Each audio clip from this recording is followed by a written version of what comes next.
صبح جب نینا کی آنکھ کھلی تب بھی سپیرا جاگ رہا تھا۔ بابا تو جاگ گیا یا سویا ہی نہیں؟ سپنا کے پوچھنے پر سپیرا کوئی جواب دینے کے بجائے مسکرا دیا۔ چل تو اٹھ، ناشتے پانی کا انتظام کر، میں ذرا جنگل سے لکڑیاں لے کر آتا ہوں، پھر مجھے شہر بھی جانا ہے۔ آج سپیرا جھونپڑی سے باہر جاتے ہوئے بولا تو نینا بھی سستی چھوڑ کر ناشتے کی تیاری کے لیے اٹھ کھڑی ہوئی۔ نینا کی ماں سالوں پہلے اللہ کو پیاری ہو چکی تھی۔ ان باپ بیٹی کا دنیا میں ایک دوسرے کے سوا کوئی نہ تھا۔ سپیرا ہفتے میں 2-3 بار شہر جاتا، لوگوں کو سانپ کا تماشا دکھاتا اور بدلے میں سب اسے کچھ نہ کچھ دے دلا کر اس کی گزر اوقات اسی طرح کروا رہے تھے۔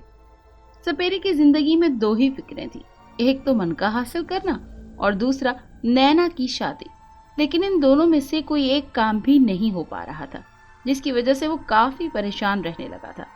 منکا نہ بھی ملتا تو گزارا ہو جاتا، لیکن جب اسے یہ خیال آ جاتا کہ کہیں کسی روز اسے اچانک موت نے آ لیا تو اس کی معصوم بیٹی کے ساتھ دنیا کیا سلوک کرے گی، تو وہ بے چین ہو جایا کرتا۔ نینا ناشتہ بنا کر سپیرے کا انتظار کرنے لگی۔ کافی دیر گزر گئی مگر وہ نہیں آیا۔ نینا نے کئی بار جھونپڑے کے دروازے پر آ کر جھانکا بھی، لیکن باپ کو نہ پا کر پھر سے اندر جا کر بیٹھ جاتی۔ نہ جانے آج بابا کہاں رہ گیا ہے، پہلے تو کبھی لکڑیاں لانے میں اتنی دیر نہیں لگی۔ وہ گھٹنوں پر سر ٹکائے سوچوں میں گم تھی جب اسے جھونپڑے سے باہر کسی کی موجودگی کا احساس ہوا۔ وہ تیزی سے باہر کو لپکی لیکن پھر ٹھٹک کر رہ گئی۔ اس کا باپ نہیں بلکہ کوئی اجنبی نوجوان کھڑا تھا۔ وہ نوجوان اتنا پرکشش تھا کہ نینا کا دل دھڑک اٹھا۔ میں مسافر ہوں، کیا تم مجھے ایک گلاس پانی پلا سکتی ہو؟ نوجوان مسکراتے ہوئے نینا سے مخاطب ہوا تھا۔ اس کی مسکراہٹ نے اسے اور دلکش بنا دیا تھا۔ نینا کچھ بھی کہے بنا جھونپڑے کی طرف پلٹی اور کچھ ہی لمحوں میں وہ پانی سے بھرا ہوا برتن لیے نوجوان کے سامنے آ کھڑی ہوئی۔ نوجوان نے اس کے ہاتھوں سے برتن لے لیا اور پانی پی کر واپس اسے تھماتے ہوئے اس کا شکریہ ادا کرنے لگا۔ کون ہو تم؟ ابھی وہ شکریہ ادا کر ہی رہا تھا کہ سپیرا بھی آن پہنچا۔ اپنی بیٹی کے پاس ایک اجنبی نوجوان کو کھڑے دیکھ کر اس کی زبان پر پہلا سوال یہی آیا تھا۔ مسافر ہوں بابا جی، پانی کی تلاش آپ کے گھر تک لے آئی اور آپ کی رحم دل بیٹی نے مہربانی کی اور پانی پلا دیا۔ نوجوان گھبرائے جھکے بنا سپیرے کو جواب دے رہا تھا۔ نینا جھونپڑے میں جا چکی تھی لیکن اس کا دھیان باہر سے آتی ان دونوں کی آوازوں پر ہی تھا۔ کاش بابا اس اجنبی کو کھانے کے لیے روک لے۔ اس خیال پر وہ بے ساختہ مسکرا دی۔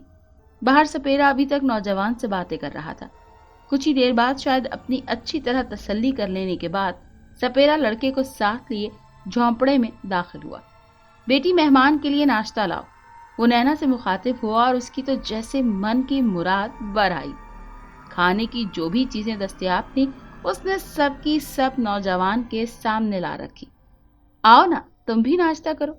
وہ ایک طرف جا بیٹھی تھی۔ جب سپیرے نے اسے ناشتے کے لیے کہا تو وہ بھی شرماتے ہوئے ان کے پاس آ بیٹھی اور چھوٹے چھوٹے نوالے لینے لگی۔ سپیرے نے ارسلان نامی اس نوجوان کو اپنے ساتھ رکنے کا کہا اور وہ رک بھی گیا۔ ویسے بھی اس کا کوئی گھر در تو تھا نہیں، وہ یوں ہی ادھر ادھر پھر کر چھوٹے موٹے کام کر کے اپنی زندگی گزار رہا تھا۔ سپیرے اور ارسلان نے مل کر ایک ہی دن میں ایک اور جھونپڑی کھڑی کر دی۔ یوں گویا بنا کچھ کہے یہ طے پا گیا کہ اب ارسلان کو وہیں رہنا ہے۔ وہ روز سپیرے کے ساتھ جنگل جا کر لکڑیاں جمع کرتا اور گاؤں جا کر بیچ آتا۔ نینا ان دونوں کے لیے کھانا تیار کرتی اور وہ سب مل کر کھانا کھاتے۔ ارسلان دنوں میں اس چھوٹے سے خاندان کا حصہ بن گیا تھا۔ اسے یہاں رہتے ہوئے 6 ماہ سے زیادہ ہو چکے تھے۔ اس دوران ارسلان اور نینا دونوں ایک دوسرے کے دل کا بھید پا چکے تھے۔ بس اب ارسلان کسی مناسب موقع کا منتظر تھا جب وہ سپیرے کے سامنے اپنا مدعا بیان کر سکے، اور آخر وہ دن بھی آ ہی گیا۔ ایک روز سپیرے کو بہت تیز بخار تھا۔ صبح اس سے بستر سے اٹھا بھی نہیں جا رہا تھا۔ ارسلان اسے آرام کرنے کا کہہ کر اکیلا ہی جنگل میں لکڑیاں لینے چلا گیا۔ جب وہ واپس آیا تو سپیرے کی طبیعت پہلے سے بھی زیادہ خراب ہو چکی تھی۔ گاؤں چلتے ہیں، حکیم صاحب سے دوا لے آتے ہیں، ارسلان نے سپیرے سے کہا۔ نینا مسلسل روئے جا رہی تھی۔ ارسلان بھی اس کی حالت دیکھ کر گھبرا گیا تھا۔ تبھی سپیرے نے ارسلان کا ہاتھ تھام کر اسے اپنے پاس بیٹھنے کا اشارہ کیا۔ ارسلان چپ چاپ اس کے پاس بیٹھ گیا۔ مجھے اپنے مرنے کی فکر نہیں ہے بیٹا، بس فکر ہے تو اپنی بیٹی کی، میرے بعد اس کا کیا ہوگا؟ سپیرا اتنا کہہ کر خاموش ہو گیا۔ وہ اپنی بات کہنے سے جھجک رہا تھا کہ جانے ارسلان کیا سوچے، لیکن ارسلان نے اس کی مشکل حل کر دی۔ اگر آپ مناسب سمجھیں تو میں آپ کی بیٹی سے شادی کرنے کے لیے تیار ہوں۔ ارسلان کے ان الفاظ نے گویا سپیرے میں نئی روح پھونک دی۔ اس کی آنکھوں سے شکر گزاری کے آنسو بہنے لگے۔ بوڑھے کی حالت سنبھلتے ہی اس نے نینا اور ارسلان کی شادی کرا دی، اور نینا اپنے باپ کی جھونپڑی سے ارسلان کی جھونپڑی میں جا بسی۔ نینا اور ارسلان ایک دوسرے کے ساتھ بہت خوش تھے، اور ان دونوں کو خوش دیکھ کر سپیرا اللہ کا شکر ادا کرتا تھا۔ ارسلان نے جیسے جادو سے سب کچھ بدل کر رکھ دیا تھا۔ اس نے شہر میں نوکری کیا کی کہ ان کے حالات بدلتے چلے گئے۔ اب وہ جھونپڑے میں نہیں بلکہ گاؤں کے گھر میں رہا کرتے تھے، جو کہ ارسلان نے خریدا تھا۔ اس نے سپیرے کو منع کر دیا کہ اب سے جنگل میں لکڑیاں جمع کرنے کی ضرورت نہیں، اور نہ ہی شہر جا کر سانپ تماشا دکھانے کی ضرورت ہے۔ شروع میں سپیرے کو اعتراض ہوا، اسے لگا کہ اس طرح وہ بیٹی اور داماد پر بوجھ بن جائے گا، لیکن ارسلان کی محبت بھرے اصرار کے سامنے وہ زیادہ دیر اس کی بات سے انکار نہ کر سکا۔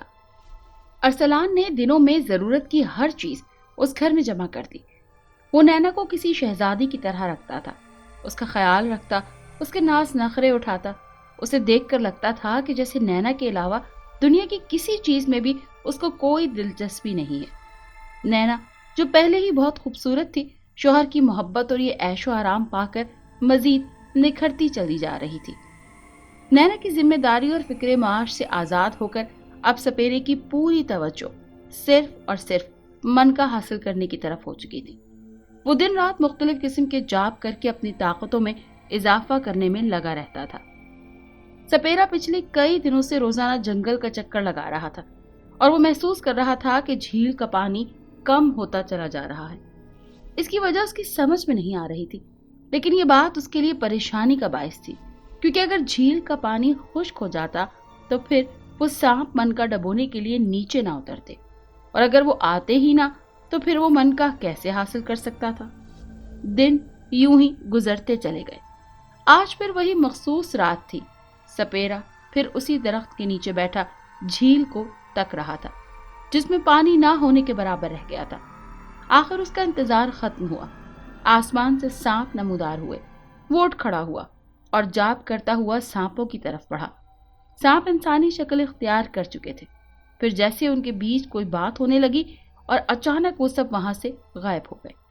سپیرا حیران اور پریشان کھڑا رہ گیا۔ اس کی سمجھ میں یہ ماجرا نہیں آ رہا تھا۔ اپنا اپنا من کا جھیل کے پانی میں ڈبوئے بنا وہ سانپ کیوں غائب ہو گئے تھے؟ وہ سمجھنے سے قاصر تھا۔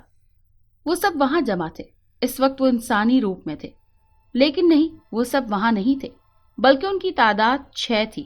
ان کا 7واں ساتھی وہاں موجود نہیں تھا۔ تو اب کیا کرنا ہے؟ ایک لڑکے نے سب سے باروب اور پروقار دکھائی دینے والے انسان کی طرف دیکھتے ہوئے سوال کیا۔ اس کے انداز سے پتہ چلتا تھا کہ وہ ان سب میں سربراہ کی حیثیت رکھتا ہے۔ باقی سب بھی منتظر نظروں سے سربراہ کی طرف ہی دیکھ رہے تھے۔ جھیل کا پانی بہت کم رہ گیا ہے۔ اس کا مطلب یہ ہے کہ جب پچھلے سال ہم لوگ نیچے اترے تھے تو 7واں من کا پانی میں نہیں ڈبویا گیا۔ ہمیں ہر حال میں اپنے ساتھی کو تلاش کرنا ہوگا تاکہ سارے من کے پانی میں ڈبوئے جا سکیں۔ اس کام میں دیر ہوئی تو جھیل کا پانی خشک ہو جائے گا اور ہماری طاقتوں میں اضافے کا سلسلہ یہیں رک جائے گا۔ سربراہ کی بات نے سب کے چہروں پر پریشانی پھیلا دی، اور پھر وہ اس عہد کے ساتھ وہاں سے رخصت ہو گئے کہ جلد از جلد اپنے ساتھی کو تلاش کر کے لائیں گے۔ ارسلان کو تلاش کرنا ان کے لیے زیادہ مشکل کام ثابت نہ ہوا۔ وہ اس بارے میں ایک ایک بات جان چکے تھے کہ کس طرح اس روز ان کے ساتھی کی نظر نینا پر پڑی، اور وہ اس کے عشق میں گرفتار ہو کر اس کے پیچھے چل پڑا، اور پھر انسانی روپ میں ارسلان بن کر ان سے ملا اور ان کی زندگی کا حصہ بن گیا۔ فیصلہ یہ ہوا تھا کہ نینا کو جان سے مار دیا جائے گا تاکہ ارسلان کو واپس لایا جا سکے، کیونکہ وہ اس بات کو اچھی طرح سمجھ چکے تھے کہ نینا کے زندہ رہتے ارسلان اسے کبھی نہیں چھوڑے گا۔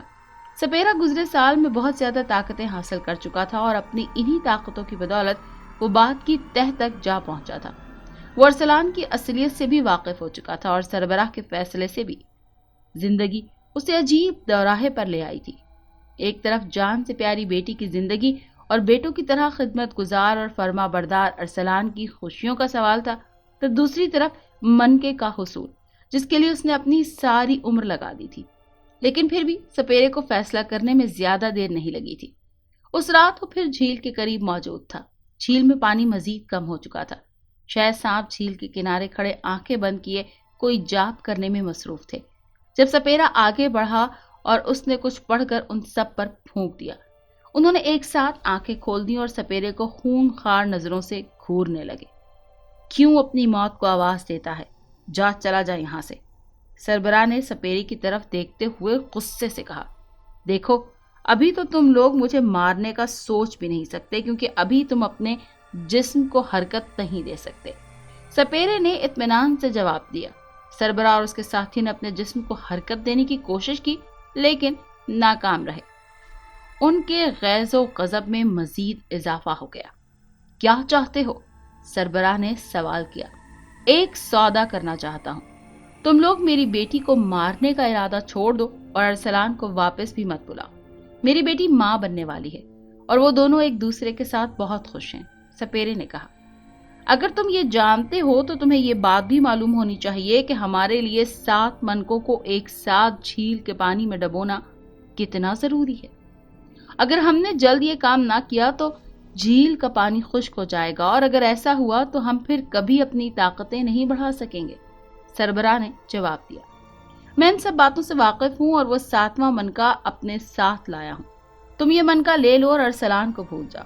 سپیرے کی بات سن کر سربراہ سوچ میں پڑ گیا۔ کیا سوچ رہے ہو؟ جو تم چاہتے تھے وہ ہو رہا ہے، اب فیصلہ کرنے میں دیر کیوں کر رہے ہو؟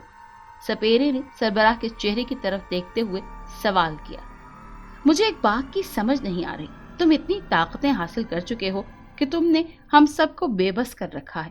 اگر تم چاہو تو ہمیں مار کر ہم سب کے منکے حاصل کر سکتے ہو۔ اس کے باوجود تم ہمارے ساتھ سودا کرنے کی بات کر رہے ہو، آخر کیوں؟ سربراہ کی بات پر سپیرا مسکرانے لگا۔ تم ٹھیک کہتے ہو، منکا حاصل کرنا میری زندگی کا مقصد رہا ہے، اور اگر ایک ساتھ 7 منکے مجھے مل جائیں تو میں دنیا کا سب سے طاقتور انسان بن جاؤں گا۔ لیکن ارسلان کے حسن و سلوک نے میرے خیالات کو بدل ڈالا ہے۔ اس نے میری بیٹی کو اتنی خوشیاں دی ہیں اور ایک بیٹے کی طرح میرا خیال رکھا ہے۔ اب میرا بھی فرض بنتا ہے کہ احسان کے بدلے میں احسان کروں، اور میں اس سے زیادہ اس کے لیے اور کچھ نہیں کر سکتا کہ اس کے دوستوں کو کوئی نقصان پہنچائے بنا واپس جانے دوں۔ رہی بات منکا پانے کی، تو اب مجھے اس کی طلب نہیں رہی۔ میری بیٹی کی خوشیاں ایسے 1000 منکوں سے زیادہ قیمتی اور اہم ہیں۔ سپیرے کی بات پر سب چپ چاپ ہو گئے، اسے دیکھنے لگے۔ ٹھیک ہے، ہمیں یہ سودا منظور ہے، سربراہ نے سب کی طرف سے کہا تو سپیرے نے جیب میں ہاتھ ڈال کر منکا نکالا اور زمین پر رکھ دیا۔ یہ رہا 7واں منکا۔ اب میں تمہیں اپنے سحر سے آزاد کر رہا ہوں۔ امید کرتا ہوں کہ تم لوگ اپنا وعدہ پورا کرو گے۔ اس کے ساتھ ہی سپیرے نے ان سب کو سحر سے آزاد کر دیا۔ انہوں نے 7واں منکا جھیل کے پانی میں ڈبویا اور اس کے ساتھ ہی جھیل پانی سے بھر گئی۔ ان سب کے چہروں پر خوشی دکھائی دینے لگی۔ سپیرا گاؤں جانے کے لیے مڑ گیا۔ ٹھہرو، سپیرے کو اپنے پیچھے سربراہ کی آواز سنائی دی۔ وہ پلٹا تو دیکھا کہ وہ ارسلان کا منکا ہاتھ میں لیے مسکراتے ہوئے اس کی طرف دیکھ رہا تھا۔ یہ منکا واپس لے جاؤ، اسے ارسلان کے پاس رہنے دو۔ اس منکے کے بغیر اس کی ساری طاقتیں ختم ہو جائیں گی۔ انسان اور سانپ کے انوکھے رشتے سے جنم لینے والا ان کا بچہ قدرتی طور پر بہت سی طاقتوں کا مالک ہوگا، لیکن یہ منکا اس کی طاقتوں میں اضافہ کرتا رہے گا۔ تم سے بس اتنا وعدہ لینا ہے کہ ہر سال جب ہم جھیل پر آئیں تم منکا لے کر یہاں پہنچ جایا کرنا، تاکہ ہم اپنی رسم پوری کر سکیں۔ سپیرے نے اس بات میں سر ہلایا اور مسکراتے ہوئے منکا ہاتھ میں تھام لیا۔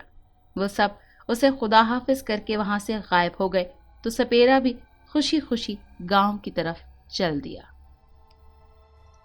اگر آپ کو یہ کہانی اچھی لگی ہے تو اسے لائک کیجیے اور ہمارے چینل کہانی محل کو سبسکرائب کیجیے۔